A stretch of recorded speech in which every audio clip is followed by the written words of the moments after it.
The world around Josh drained of colour, the noise of the circus fading into the background as his mind tried to deal with the realization that Zack was gone. Caitlin turned towards him, her eyes wide with fear and brimming with tears. Instinctively, he reached inside his jacket for the tachyon, his fingers finding the rewind button before it came out of his pocket. Praying that 2 minutes would be enough, he pushed it. Nothing happened. Rufius held up his own watch. "They're useless. The entire circus is surrounded by some kind of stasis field. Something to do with the ticketing system." Josh squinted in the half-light, anxiously scanning across the rows of seats, searching the sea of happy faces for any sign of a baby. Suddenly it seemed as if the entire audience was made up of families, children of all ages, squealing with delight at the antics of the clowns. "What's the matter?"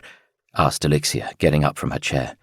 "Someone's taken Zachary," shouted Rufius, his deep voice carrying over the noise. "We need to search the marquee." Her eyes hardened and her mouth set into a tight, thin line. She gestured to the rest of her family to get up, much to the displeasure of the people behind them. With her usual efficiency, Elixir organized them into pairs and sent them off in different directions. "They won't have gone far," she tried to reassure Caitlin. "No one can leave the tent during the show. I've sent Rufius to talk to Cuvier's security team.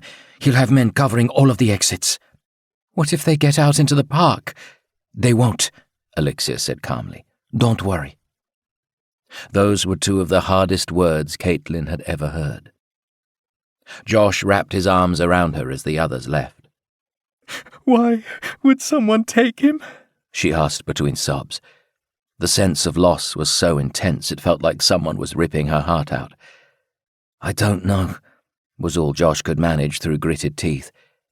He wanted to be out there searching for him. He could feel the anger building inside like a coiled spring, his body tensing for action. In an effort to calm himself, Josh closed his eyes, letting his mind replay the events of the last 10 minutes. It began with the distraction by the Harlequin. For some reason he'd been convinced it was Dalton Eckhart, which made absolutely no sense. The arrogant bully who'd nearly destroyed the timeline hadn't existed in any of the last 50 iterations of the timeline. No one should even know who he was. But Josh could still see him, waving from the stalls with that stupid, leering grin on his face. "Do you think it was because he's a seer?" Caitlin whispered into his ear, breaking his concentration. Josh opened his eyes and sighed. "I doubt it. Hardly anyone knew." To keep listening to this audiobook, I've left you a link in the description so you can do it, at no cost thanks to Audible's 30-day free trial.